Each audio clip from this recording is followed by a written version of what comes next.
क्या आपको भी लग रहा है कि आपका पीएसए टेस्ट का नंबर थोड़ा हाई है और आप सोच रहे हैं मुझे कैंसर है क्या?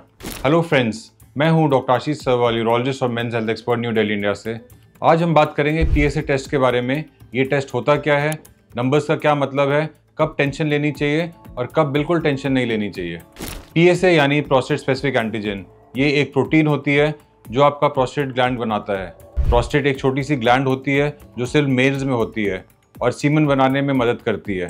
नॉर्मली थोड़ा पीएसए आपके ब्लड में हमेशा रहता है, 4 से कम।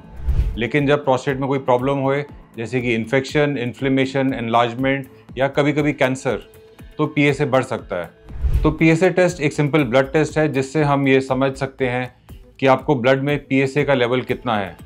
एक छोटी सी सिरिंज से, 5 ml की सिरिंज से हम 2 ml ब्लड ड्रॉ करते हैं और उसे लैब में भेजते हैं और ये रिपोर्ट 5 से 6 घंटे में आ जाती है और उससे पता चलता है कि पीएसए लेवल कितना है।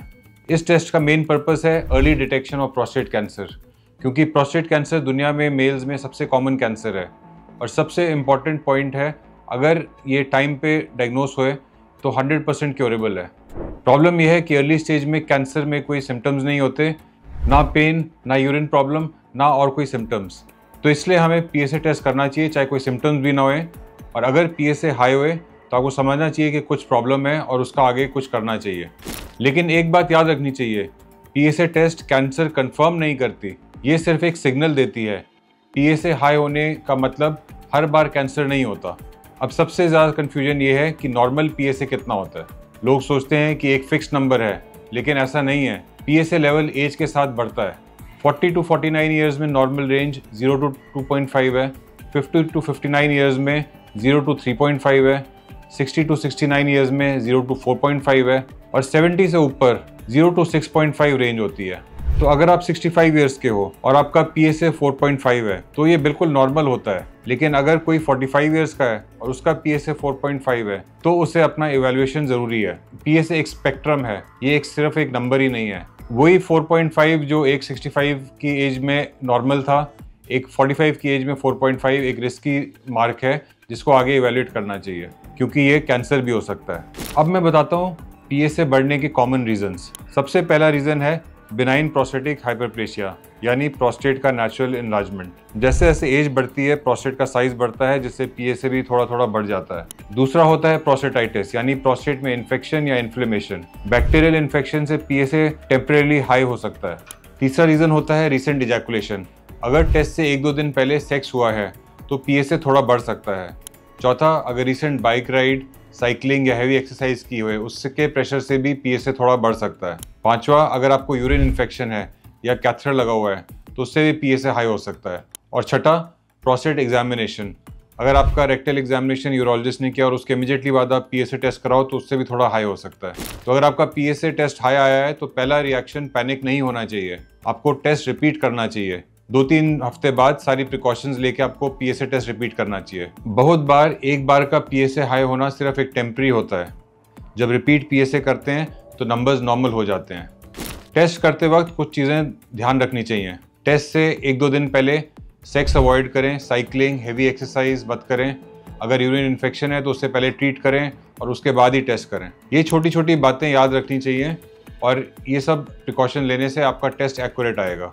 अगर आपका पीएसए कंसिस्टेंटली हाई है, मतलब कि आपने सेकंड टाइम कराया वो भी हाई है और उसके बाद बढ़ते ही जा रहा है, तो आपको डॉक्टर के पास जाना चाहिए और वो डिसाइड करेगा कि आपका आगे नेक्स्ट स्टेप क्या करेंगे। क्या फिर से रिपीट पीएसए करना चाहिए, क्या बायोप्सी करनी चाहिए कि एमआरआई करना चाहिए। एमआरआई एक डिटेल्ड इमेजिंग होती है जिसमें प्रोस्टेट के अंदर के स्ट्रक्चर्स क्लियरली दिखते हैं। अगर एमआरआई में कोई सस्पिशियस एरिया होए तो हम टारगेटेड बायोप्सी कर सकते हैं। तो इस प्रोटोकॉल से कि पहले आप एमआरआई करो और उसका टारगेट बायोप्सी करो, इससे एक तो अननेसेसरी बायोप्सीज का रिस्क कम होता है और एक्यूरेट रिजल्ट मिलता है। अब सबसे इम्पॉर्टेंट क्वेश्चन कि स्क्रीनिंग कब स्टार्ट करनी चाहिए। अगर आप एवरेज रिस्क में आते हैं, मतलब फैमिली हिस्ट्री नहीं है, तो 50 ईयर्स के बाद आप पीएसए टेस्टिंग शुरू कर सकते हो। लेकिन अगर आप हाई रिस्क कैटेगरी में हो, जैसे कि family history of prostate cancer या एथनिसिटी, जैसे कि नाइजीरियंस, अफ्रीकन अमेरिकन, इन सब में कैंसर का रिस्क ज़्यादा होता है, तो उनको 40 to 45 ईयर्स की एज में पीएसए टेस्टिंग करनी चाहिए। अब एक और इम्पॉर्टेंट एंगल, लाइफस्टाइल और डाइट। आपका पीएसए नंबर सिर्फ एक मेडिकल फिगर नहीं है, ये एक लाइफस्टाइल का भी रिफ्लेक्शन होता है। अगर आप सेडेंटरी लाइफ जीते हैं, जंक फूड खाते हैं, रेड मीट, फ्राइड आइटम्स खाते हैं, प्रोसेस्ड फूड खाते हैं, अल्कोहल ज़्यादा लेते हैं, तो लॉन्ग टर्म में आपका पीएसए और प्रोस्टेट दोनों इफेक्ट होते हैं। लेकिन अगर आप थोड़ा कॉन्शियस एफर्ट रखें और कुछ प्रिकॉशंस लें तो बहुत कुछ बदल सकता है। रिसर्च के मुताबिक प्लांट बेस्ड और बैलेंस डाइट से पीएसए लेवल स्टेबल रहते हैं। टोमेटो, ब्रोकली, स्पिनच, केल जैसे फूड्स में एंटीऑक्सीडेंट जैसे लाइकोपीन होते हैं जो प्रोस्टेट सेल्स को प्रोटेक्ट करते हैं। फिश, वॉलनट्स और फ्लैक्सीड में मिलने वाले ओमेगा 3 फैटी एसिड्स इन्फ्लेमेशन को कम करते हैं। आप जितना प्रोसेस्ड और ऑयली फूड खाना अवॉइड करेंगे उतना ही आपका प्रोस्टेट हेल्दी रहेगा। हाइड्रेशन भी इक्वली इंपॉर्टेंट है। पानी कम पीने से यूरिनरी ट्रैक्ट में इरिटेशन होती है जिससे इन्फेक्शन और पीएसए दोनों बढ़ सकते हैं।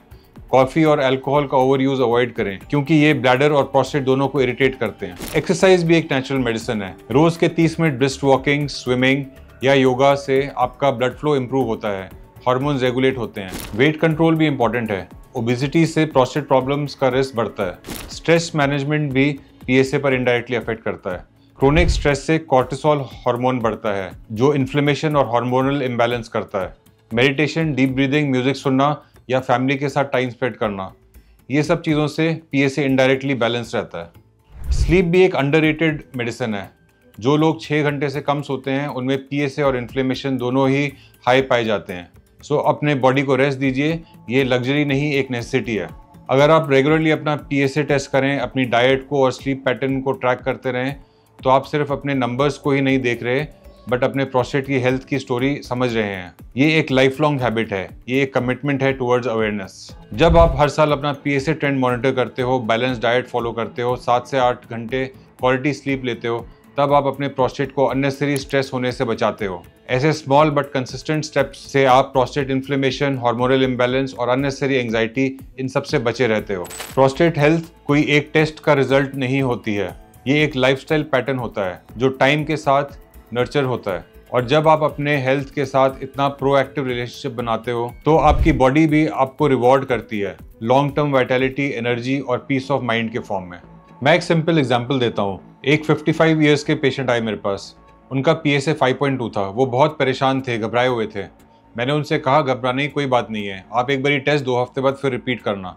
इन 2 हफ्ते में आप साइकिलिंग अवॉइड करना, सेक्सुअल एक्टिविटी अवॉइड करना। तो 2 हफ्ते बाद उन्होंने फिर से पीएसए टेस्ट किया और इस टाइम पीएसए 3.8 आया।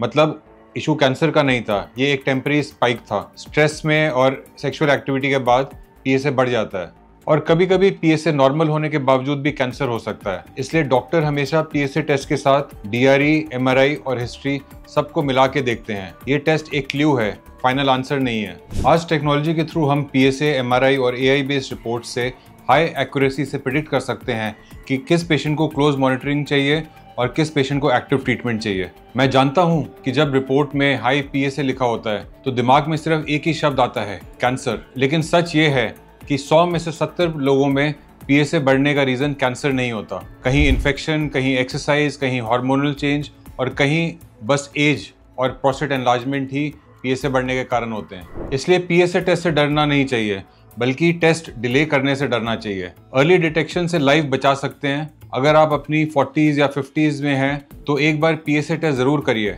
अपने ब्रदर को, फादर को या फ्रेंड्स सबको इनकरेज करो कि उनको अपना पीएसए टेस्ट करना चाहिए। पीएसए एक नंबर नहीं, ये एक मैसेज है। आपको अपनी बॉडी का सिग्नल समझना चाहिए। आपका लाइफस्टाइल, डाइट और स्ट्रेस कंट्रोल ही आपकी बॉडी का बेस्ट प्रोटेक्शन है। जब आप समझते हैं कि पीएसए का हाई होना हर बार कैंसर नहीं होता, तब एंजाइटी अपने आप ही चली जाती है। डॉक्टर के साथ मिलके कामली टेस्ट को रिपीट करिए, फॉलोअप रखिए और अपने रूटीन को इम्प्रूव करिए। आपका प्रोस्टेट छोटा सा ऑर्गन है, लेकिन आपके हेल्थ, हार्मोन्स और हैप्पीनेस में उसका सबसे बड़ा रोल है। उस पर चेक रखिए, टाइम पे टेस्ट, हेल्दी हैबिट्स और स्ट्रेस फ्री लाइफस्टाइल से, because prevention is better than cure. जब आप टाइम पे रिएक्ट करते हो, कामली अपने डॉक्टर से डिस्कस करते हो और स्टेप बाय स्टेप टेस्ट करवाते हो, तब आपका हेल्थ आपके कंट्रोल में रहता है। फिर तब आता है जब हम बिना समझे रिएक्ट करते हैं। नॉलेज और टाइमिंग ही सबसे बड़ा ट्रीटमेंट है। और हाँ, अगर रिपोर्ट आती है कि आपका पीएसए 4 से ज़्यादा है, थोड़ा हाई है, तो घबराइए नहीं। शायद आपकी बॉडी बस ये इंडिकेशन दे रही है that you need to take rest, eat better food and take less stress. Because health सिर्फ रिपोर्ट से नहीं, हैबिट से बनती है। अगर आपको इस टॉपिक पे और क्लैरिटी चाहिए या आप कंसल्ट करना चाहते हैं तो आप मुझे ईमेल कर सकते हैं या व्हाट्सएप कर सकते हैं। मेरा ईमेल एड्रेस और व्हाट्सएप नंबर नीचे डिस्क्रिप्शन में दिया हुआ है। Thank you.